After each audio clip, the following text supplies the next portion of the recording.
Burger. গট্টু Chinki সবে school থেকে ফিরেছে আর টিভি দেখতে দেখতে লাঞ্চ করছে। তখনই ডোরবেল বাজে। মা গিয়ে দরজা খোলে। ওনার অনেক পুরনো বন্ধু অনেক দিন পর বাড়ি এসেছে। নমস্কার আন্টি। নমস্কার সোনা, কেমন আছো তোমরা? খুব ভালো আন্টি। আন্টি আমরা খুব ভালো। আর আন্টির সাথে ওনার মেয়ে পিহুও এসেছিল। পিহু, সবাইকে হ্যালো বলো যাও। Hello aunty. হ্যালো গট্টু দাদা। হ্যালো চিংকি দিদি। হ্যালো পিহু, আমাদের সঙ্গে এসে বসো। একসাথে টিভি দেখবো এসো। তারপর মা আর আন্টি একসাথে বসে গল্প করে। ওদিকে গট্টু চিংকি আর পিহু মিলে টিভি দেখে। কিছুক্ষণ পর মা এসে গট্টু চিংকিকে বলে, শোনো, আমি আর আন্টি শপিং এ যাচ্ছি, তো তোমাদের কিছুক্ষণ পিহুর খেয়াল রাখতে হবে। আমরা ৩-৪ ঘন্টায় ফিরে চলে আসবো, ঠিক আছে? ঠিক আছে মা, আমরা দুজনে পিহুর খেয়াল রাখবো, তাই না চিংকি? হ্যাঁ একদম। মা তুমি আরাম করে শপিং করো। আচ্ছা শোনা না, তবে আসার সময় আমি কিন্তু তোমাদের জন্য একটা আইসক্রিম নিয়ে আসবো। ইয়ে, ওকে মা। তারপর মা আর আন্টি চলে যায়। কিছুক্ষণ তো গট্টু চিংকি আর পিহু মিলে টিভি দেখে, কিন্তু পিহু খুব তাড়াতাড়ি বোর হয়ে যায় আর ওর খিদেও পেতে লাগে। আমার খিদে পাচ্ছে। ও, আমি এখনই তোমার জন্য খাবার নিয়ে আসছি, দাঁড়াও। মা আজকে খুব টেস্টি খাবার বানিয়েছে। না, আমি খাবার খাবো না, আমি বার্গার খাবো। কি বার্গার? কিন্তু বার্গার কোথায় থেকে আনবো? না না, আমি শুধু বার্গার খাবো, আর কিচ্ছু না। তারপর পিহু বার্গারের জেদ করতে লাগে। তখনই ডোরবেল বাজে। গট্টু গিয়ে দেখে তো বাবা গেটে দাঁড়িয়ে আছে। আরে বাবা, আজকে তুমি তাড়াতাড়ি? হ্যাঁ গট্টু, আজকে আমি হাফ ডে পেয়েছি, তাই বাড়ি এসে গেলাম। বাবা পিহুকে কাঁদতে দেখে তো জিজ্ঞেস করে কি হয়েছে। তো চিংকি বলে, দেখো না বাবা, পিহু তো কথাই শুনছে না। এখন আমরা ওকে বার্গার কি করে খাওয়াবো? আরে তো কি হলো বাচ্চারা, যদি সে বার্গার খেতে চায় তাহলে ঠিক আছে, চলো তার জন্য বার্গার বানিয়ে দেওয়া হবে। আমি এসে গেছি তো আমরা একসাথে মিশে বার্গার বানাই। তারপর আর কি, বাবা, গট্টু, চিংকি আর পিহু সবাই মিলে কিচেনে যায় আর কাজে লেগে যায়। গট্টু, তুমি তাড়াতাড়ি সব ইনগ্রেডিয়েন্টস বের করে এক জায়গায় রাখো। ওকে বাবা। আর চিংকি, তুমি বলো আজকে আমাদের বার্গারে কি কি সস দিতে হবে। পিহু, তুমিও বলো মা, তোমার কেমন বার্গার দরকার? কাকু, আমি কোনো স্পাইসি খেতে পারবো না, তাই তুমি কোনো স্পাইসি সস দিও না, ওকে? ওকে পিহু, আমি চিলি সস সরিয়ে দেব। আচ্ছা বলো, তোমার তন্দুরি মেয়োনিজ পছন্দ তো?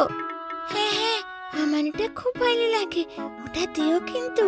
বাবা এই নাও, আমি বান আর ভেজিটেবল নিয়ে এসেছি, আর বাটারও। Very good Gattu. চিংকি আর পিহু, আমি আলু গরম করে দিয়েছি, তোমরা একসঙ্গে মিশে এটা ছিলে দাও, আমি ভেজিটেবল কেটে দিচ্ছি। গট্টু, এক কাজ করো, এই মেয়োনিজ আর টমেটো সস মিক্স করে আমাদের স্পেশাল ট্যাঙ্গি সস বানাও। ঠিক আছে। এই নাও পিহু, এই মটরটা ছেড়ে দাও, ততক্ষণ আমি আলু ছাড়াচ্ছি। এইভাবে গট্টু, চিঙ্কু, পিহু আর বাবা মিলে বার্গার বানায়। চিংকির নজর পিহুর ওপর পড়ে। পিহু, আমি দেখছি তুই তো ছাড়ানোর আগে নিজেই খেয়ে নিচ্ছিস বেশিটা। শালি শালি।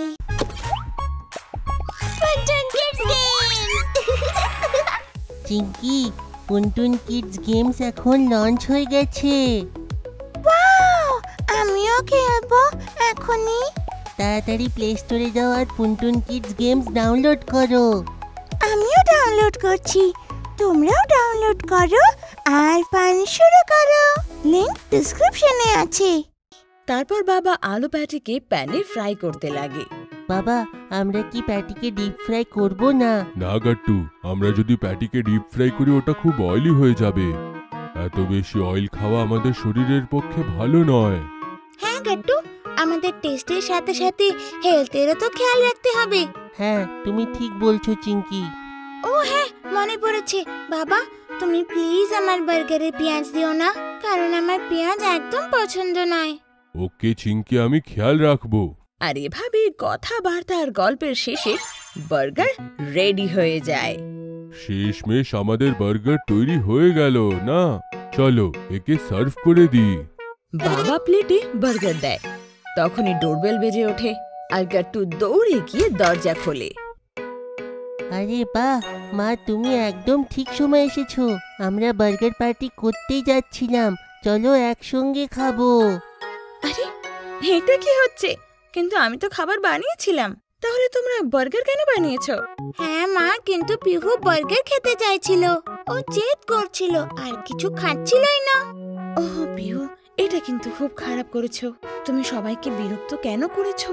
তোমার তো খাবার খেয়ে নেওয়া উচিত ছিল। আরে না না, এতে অসুবিধা কিসের? এটা তো ভালোই, আমরা সকলে মিশে বার্গার পার্টি করব। শুধু বার্গার পার্টি নয়, এবার আইসক্রিম পার্টিও। সবার জন্য আমি স্ট্রবেরি আইসক্রিম নিয়ে এসেছি। ও ওয়াও, স্ট্রবেরি আইসক্রিম! ওটা আমার ফেভারিট, দারুণ লাগবে আজকে। আচ্ছা আচ্ছা, তোমরা এবার বসে পড়ো। অনেক কাজ করে নিয়েছো তোমরা, বাকি কাজ আমরা দেখে নিচ্ছি। হ্যাঁ তাই, আমিও খুব ক্লান্ত হয়ে গেছি। তারপর সবাই একসাথে বসে বার্গারের আইসক্রিম এনজয় করে। আরে বাহ, এই বার্গার তো দারুণ খেতে হয়েছে। হ্যাঁ ঠিক বলেছিস, পিহুর জেদের জন্য এই বার্গার খাওয়া হলো আমাদের। Thank you, please enjoy yourself. Gattu, Chinki আর পিহু খুব সাহায্য করেছে আমাকে। ওহ, আমার তো মনে হচ্ছে সাহায্যের বদলে কাজটাই বেশি বাড়িয়েছে ও। না না, এমন কিছুই নয়, তাই না পিহু?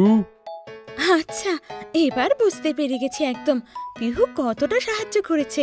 আরে পিহুর সব থেকে বেশি সাহায্য তো এটাই যে সে জেদ করলো, না হলে এই পার্টিটা হতো কোথায়? তারপর সবাই পিহুর দিকে একসাথে দেখে, আরো মিষ্টি মিষ্টি একটা সুইট স্মাইল দিয়ে দেয়। আর এরই সাথে আজকের বার্গার পার্টিও শেষ হয়ে যায়। টুনটুন কিট থেকে পার্সেল এসেছে। আরে পার্সেল এসে গেছে? কিরে যা গিয়ে দেখ তো কি আছে তোদের জন্য। বাহ মা, এতে তো অনেক প্রোডাক্ট আছে। এই ফিশিং ফানটা কি দেখো। তোদেরকে যেই লেটারটা আমি বলবো সেটা ফিশিং রড দিয়ে তুলে আমাকে দেখাতে হবে। ওয়াও, এবার আমরা ফিশিং করতে করতে লেটার শিখবো। এই দেখ, একে ফ্রিস্কি ফিঙ্গার বলে। এর সাহায্যে তোদের চোখ আর হাতের কোঅর্ডিনেশন খুব ভালো হয়ে যাবে। এই নিলেস, আর এর মধ্যে এক এক করে বিডস ভরার চেষ্টা কর। মা, এটা সত্যি কুল গিফট। কত প্রোডাক্টস আছে এখানে। আমার খুব ভালো লাগছে। এইটা কোন বক্স? এটা পন্টুন কিডসের লার্নিং বক্স, যেটা আমরা নিয়ে এসেছি নার্সারি, জুনিয়র কেজি আর সিনিয়র কেজির বাচ্চাদের জন্য। যদি আপনারাও এই বক্স অর্ডার করতে চান তাহলে ডেসক্রিপশনে দেওয়া লিংকে ক্লিক করুন, অথবা নিচে দেওয়া নম্বরে হোয়াটসঅ্যাপ বা কল করুন। আপনাদের যদি আমাদের ভিডিও ভালো লেগে থাকে তো আমাদের ভিডিওকে লাইক করুন, কমেন্ট করুন আর সাবস্ক্রাইব করুন।